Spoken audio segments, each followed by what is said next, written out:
Hello students. Let's begin today's class with a silent prayer.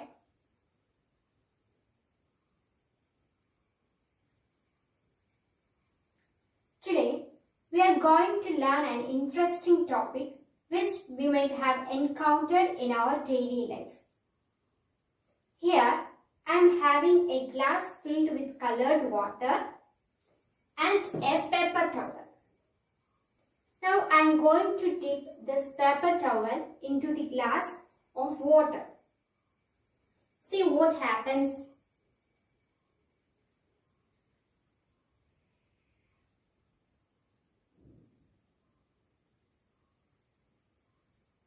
What can you see? Yes.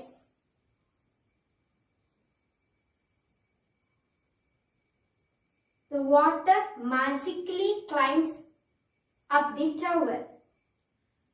Can you say the reason behind this action?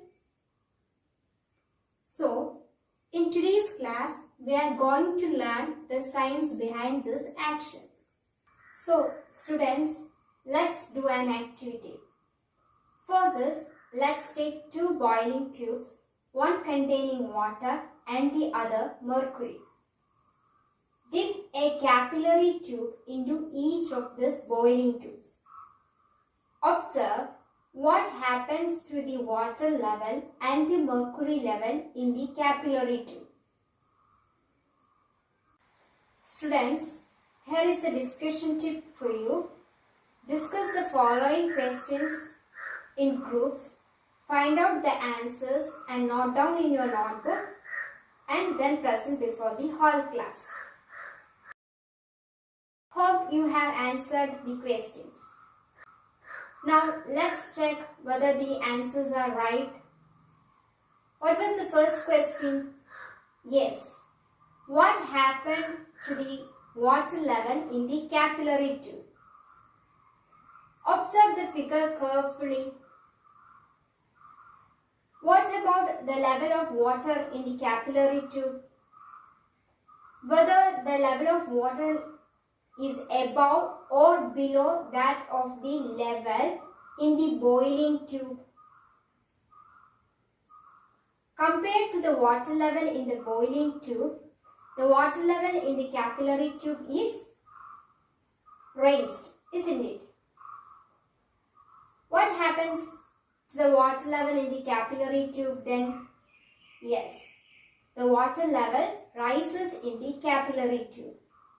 And the rising of the water level is against gravitation or against the weight of water. And this is called capillary rise.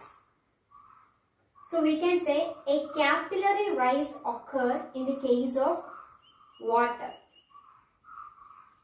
So the next question is,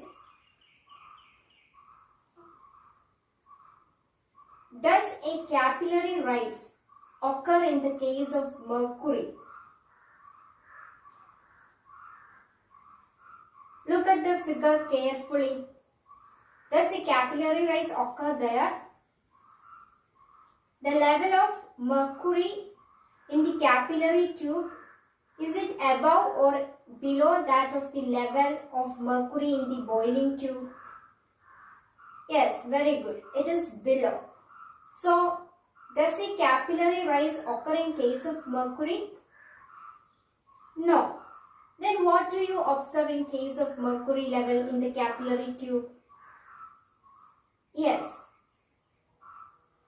There occurs a depression in the mercury level in the capillary tube. And this depression is called capillary depression. So we can say in case of mercury, a capillary depression occurs. So, from the discussions made, we can conclude that the rise of a liquid in a capillary tube is against gravitation or against the weight of water. And this is called capillary rise. Then, the depression of a liquid in a capillary tube is called capillary depression. As a whole, the rise or depression of a liquid in a narrow tube or a minute hole is called capillarity. So, dear students, capillarity is defined as the rise or depression of a liquid in a tube, in a narrow tube or any minute hole. Dear students, what may be the cause for this capillary rise and capillary depression? Let's find it out. Now, dear students, let's do some activities. In these activities, you must observe whether the attraction is between the molecules of same substance or different substances. Here is the first activity. Few drops of mercury are dropped from a dropper and are allowed to come close together. The second activity is a bunch of leaves is dipped in water and is taken out. The third activity is a piece of chalk is used on blackboard. Students, observe whether the force of attraction is between the molecules of same type or of different types. Now, here is the discussion tip. Answer the following questions in groups. Find out the answers, note down in your notebook and present before the whole class.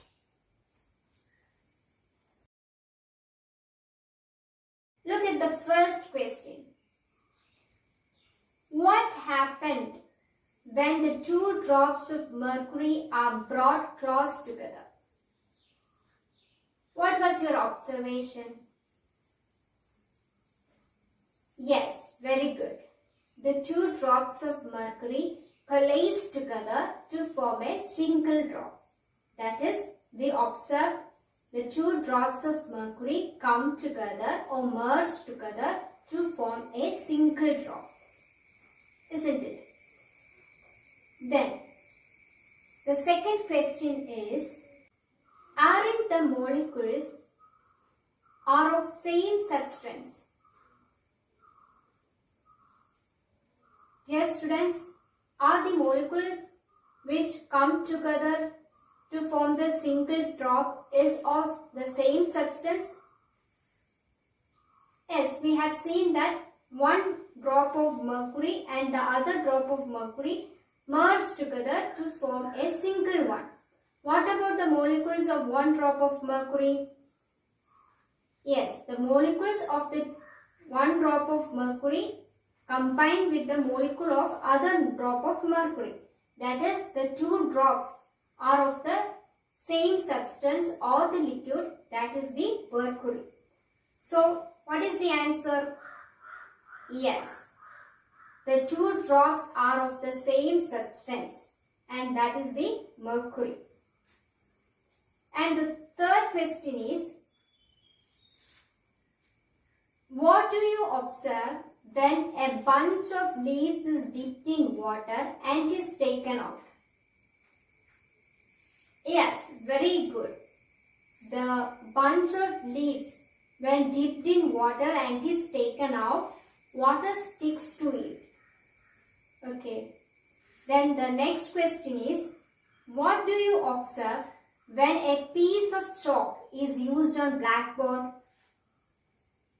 Yes, very good. The piece of chalk sticks to the blackboard. And the fifth question is, why do the particles stick together in the above two cases? Yes, very good. It is because of some force of attraction. Then the sixth question is, in activities 2 and 3, aren't the molecules are of same substance? No. Isn't it? Yes, very good. The answer is no. And what about the molecules?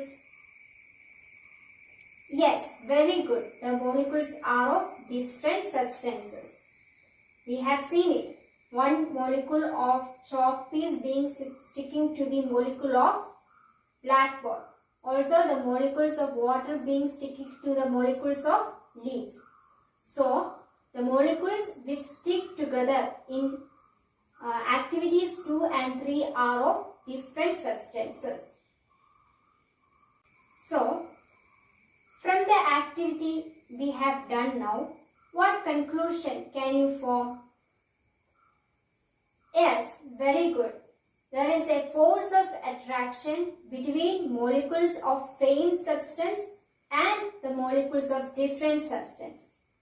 And so, dear students, the force of attraction between molecules of same substance is called cohesive force. And the force of attraction between molecules of different substance is called adhesive force. So, from this activity, we have come across two different types of forces of attraction. And it is the cohesive and adhesive force. Cohesive force is defined as the force of attraction between the molecules of same substance. That is, between water-water molecules or between mercury-mercury molecules. And the force of attraction between molecules of different substances is called adhesive force.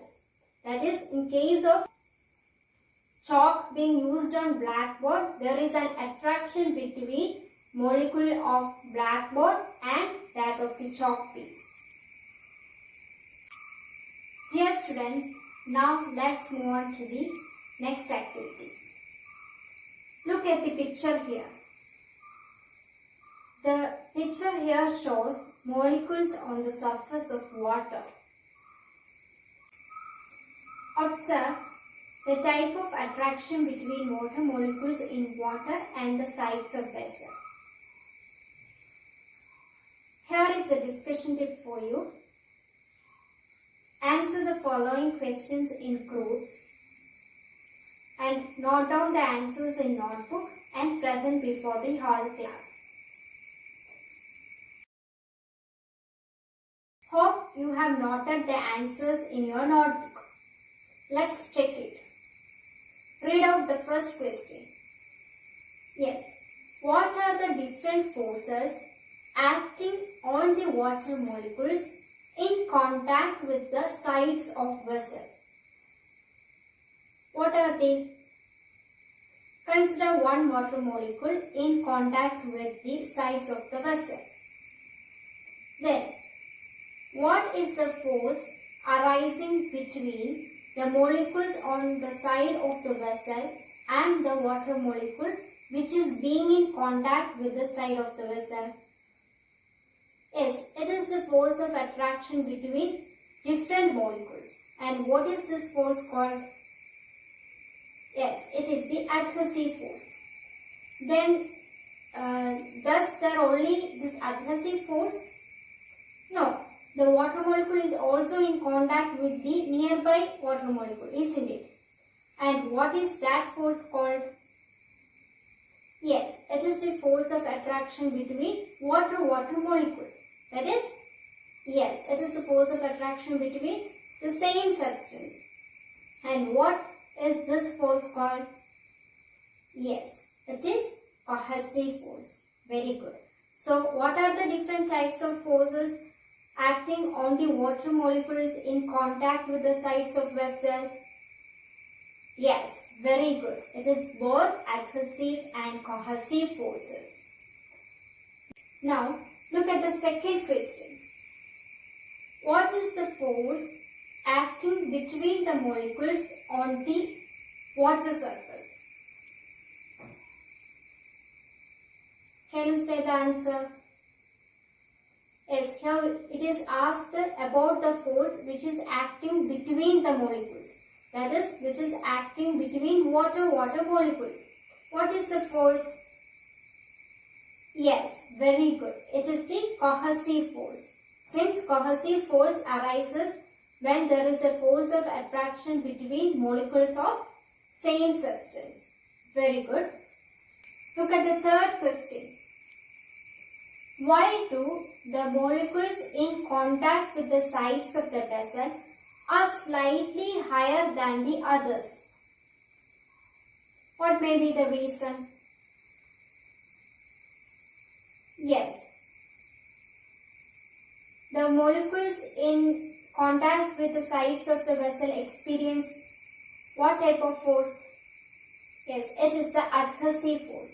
And the molecules in the middle portion experience what type of force? Yes, it is cohesive force. Here, the water molecules in the side of the vessels is raised slightly. Then, which force might be greater? The adhesive force or the cohesive force? Yes, the adhesive force is greater, isn't it? Since the water molecules which is being in contact with the side of the vessel is raised, that means that force is higher. So, what may be the answer for this question? Yes, very good. It is due to greater adhesive force. Here, adhesive force is greater than cohesive force. Now, look at the fourth question. What will be the direction of the resultant force on a molecule in the water surface? We have seen that the water molecules behave like a stretched membrane. If so, the molecules on the water surface will be in interaction with the molecules below it, isn't it? Then, the resultant force will be towards which direction? Yes, towards downwards. Now, look at the next question. What is the reason for the water molecules to behave like a stretched membrane? Which force is responsible for the water molecule to behave like an elastic membrane or a stretched membrane? Yes, very good. It is the surface tension. Due to the mutual force of attraction between molecules on the surface of water, the surface behaves like a stretched membrane and the force responsible for this is the surface tension. Look at the next question. What is the attractive force responsible for surface tension that causes the water surface to behave like a stretched membrane? We have seen that the water surface behaves like a stretched membrane. And we know that the resulting force is acting downward. Then, the reason for this is what? Yes, it is due to a force of attraction between molecules of the same type, isn't it? And what is this force called? Yes, very good. It is the cohesive force. So, cohesive force is responsible for surface tension, which causes the water surface to behave like a stretched membrane. Now, based on these discussions, can you say what is the reason for capillary rise? Yes, it is due to greater adhesive force. And what is the reason for capillary depression? Yes, capillary depression occurs due to greater cohesive force. So, this discussion can be concluded as a capillary rise occurs when adhesive force is greater than cohesive force. But when a cohesive force is greater than adhesive force, a capillary depression occurs. Now, dear students, based on what we have studied in today's class, try to answer this question. Sweat can be blotted using tissue paper. Give reason. Can you say what is the reason behind this action? Yes, it is due to capillarity. The tissue paper has several parts within itself which act as capillaries and gets absorbed. Now let's move on to the follow-up activities. Written assignment. First question is define capillarity. Second one, differentiate between adhesive and cohesive forces. Activity assignment. Make a kerosene lamp using chalk, kerosene and a container. Thank you.